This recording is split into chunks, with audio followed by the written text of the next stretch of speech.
तुम्हें कितनी बार बताया है, मेरे तैयार होने से पहले मेरा नाश्ता तैयार हो जाना चाहिए। शादी के 25 सालों बाद भी मुझे क्यों बार बार एक ही बात बतानी पड़ती है? लता, तुम्हें क्या है? तुम तो आराम से घर पर रहोगी, मुझे काम पर जाना पड़ता है। तुम हो कि हमेशा बेवकूफों जैसी हरकत करती हो। अगर तुम ये जानबूझकर करती हो तो याद रखना, मुझसे बुरा कोई नहीं होगा। आज भी प्रशांत का पारा चढ़ा हुआ था। इन कटु शब्दों में अपना गुस्सा उतारते हुए, गीला तौलिया कुर्सी पर फेंकते हुए प्रशांत गुस्से से लता की तरफ देखने लगा। लता के लिए प्रशांत का ये बेवजह का गुस्सा कोई नई बात नहीं थी। वो महीने में 3-4 बार ऐसे ही लता पर बरस पड़ता था। पहले पहले लता उसका विरोध किया करती थी, लेकिन जब कई सालों तक प्रशांत में कोई बदलाव नहीं दिखा तो लता ने खुद को ही बदल दिया। अब प्रशांत के कुछ भी कहने से लता को कोई फर्क नहीं पड़ता था। प्रशांत की हर बात वो चुपचाप सिर नीचे झुकाए सुन लेते थी। शादी के पहले 5 साल तक लता ने पूरी कोशिश की थी कि प्रशांत को बदला जाए, लेकिन फालतू का गुस्सा करना और बाद में लता को भला बुरा कहना, यह मानो जैसे उसकी आदत बन गई थी। कोई भी वाद विवाद होता तो प्रशांत सीधा लता को बोल देता, अगर मैं तुम्हें अच्छा नहीं लगता तो क्यों नहीं चली जाती अपने मायके? क्यों रहती हो मेरे साथ? इतना सब कुछ होने के बावजूद लता प्रशांत के साथ रहती थी क्योंकि उसे अपनी बेटी की फिक्र थी। और वह जाती भी तो कहा, अपने बूढ़े हो चुके माँ बाप को इस उम्र में परेशान करना वह नहीं चाहती थी। समाज और लोग क्या कहेंगे, ये भी तो उसे देखना था। वह इतनी पढ़ी लिखी भी तो नहीं थी कि खुद जाकर कोई नौकरी कर सके और अपना और अपनी बेटी का पालन पोषण कर सके। लता को अब अपनी फिक्र नहीं थी, उसको फिक्र थी तो बस अपनी शादी लायक हो रही बेटी की।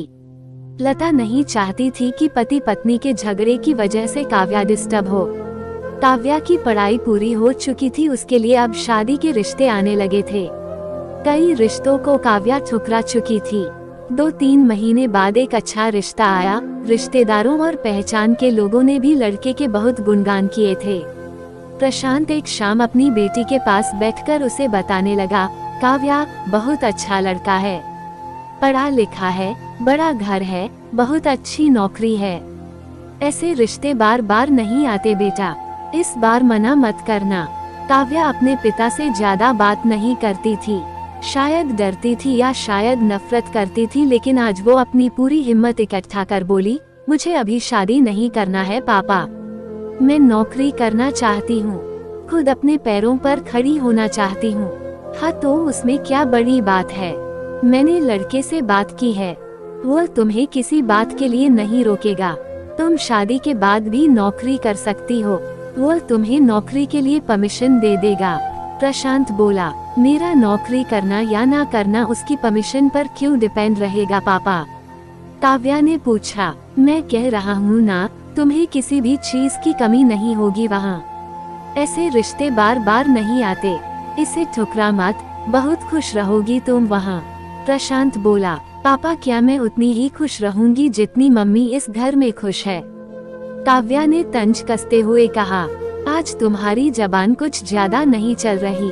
प्रशांत गुस्से से आंखें बड़ी करते हुए बोला, पापा मुझे शादी ही नहीं करनी है, क्योंकि शादी के बाद अगर वह लड़का आपके जैसा निकला तो मैं क्या करूंगी? मुझे आपके जैसा जीवन साथी नहीं चाहिए जो बिना बात के मुझ पर हमेशा चिल्लाए। मुझे कुछ भी अपनी पसंद का लेना हो तो 10 बार सोचना पड़े, कहीं वह नाराज ना हो जाए। मेरी तबीयत कैसी भी हो उसे परवाह ना हो, रोटी थोड़ी सी मोटी बन जाए तो घर सर पर उठा ले, उसकी चेकबुक ना मिले तो भी मेरा ही दोष निकालें, और हर छोटी मोटी बात पर मुझे मायके जाने के लिए कहे। काव्या ने अपना दिल खाली करते हुए पापा से सब कह दिया। प्रशांत का गुस्सा 7वें आसमान पर था, लेकिन उसके मुंह से एक भी शब्द नहीं फूट रहा था। वो काव्या की बातें सुन रहा था। काव्या उतना ही बोलकर चुप नहीं हुई। आज पहली बार वह अपने पापा के सामने इतना कुछ बोल रही थी। पापा, आपने माँ के साथ हमेशा गलत व्यवहार किया है। आप अपने ऑफिस का गुस्सा बिना सोचे समझे माँ पर उतार देते हैं, कभी इस बात की परवाह भी नहीं करते कि उन्हें कैसा लगता होगा। आपकी बातें सुन सुन माँ ने अपना स्वाभिमान खो दिया। प्रशांत आज पहली बार अपने किए बर्तावों को महसूस कर पा। रहा था वो इतना ही बोल पाया, जो तुम्हारा मन है वो करो, मैं तो इतना बुरा हूँ ना। काव्या ने प्रशांत का हाथ पकड़ा और बोली, पापा मुझे सिर्फ एक सवाल का जवाब दे दो, क्या आप चाहेंगे कि मेरा पति आपके जैसा हो? अगर आपका जवाब हाँ है तो कर दीजिए मेरा रिश्ता आज ही, और ना है तो मुझे आत्मनिर्भर बनने दीजिए। प्रशांत कुछ भी ना बोल पाया और वहाँ से चुपचाप बाहर चला गया। आज उसे लता के सामने जाने में शर्म आ रही थी। चलते चलते उसकी आंखों से आंसू बह रहे थे। प्रशांत ने आज से अपने आप को बदलने का निश्चय किया। अगले दिन से लता ने अपने पति में काफी बदलाव देखा। वह सोचने लगी कि जो हिम्मत काव्या ने दिखाई है वो हिम्मत अगर मैं पहले ही दिखा देती तो शायद आज परिस्थिति कुछ और होती।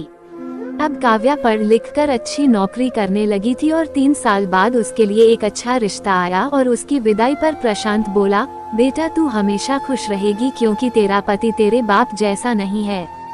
प्रशांत की यह बात सुनकर लता और काव्या की आंखों से आंसू बहने लगे। दोस्तों, हमारे समाज में औरतों को भले ही देवी का दर्जा दिया जाता है, लेकिन वो स्वतंत्रता नहीं दी जाती जो उन्हें देनी चाहिए। उन्हें बचपन से ही बताया जाता है कि वो पराया धन है। स्कूल से आने में देर हो जाए तो पिटाई मिलती है। मोबाइल पर बातें करते हुए दिख जाए या खिड़की से झांकते हुए दिख जाए तो शक किया जाता है। माँ बाप का घर तुम्हारा नहीं है, पति का घर ही तुम्हारा घर है। जीवन भर यह बातें बता बताकर उन्हें ससुराल भेज दिया जाता है और एक दिन किसी छोटे मोटे झगड़े में ससुराल वालों से उन्हें सुनना पड़ता है कि इस घर को छोड़ दो और मायके चली जाओ। अब आप ही बताओ दोस्तों, ऐसी स्त्रियों का सच्चा घर कौन सा? आखिरकार वह किस घर को अपना कहें?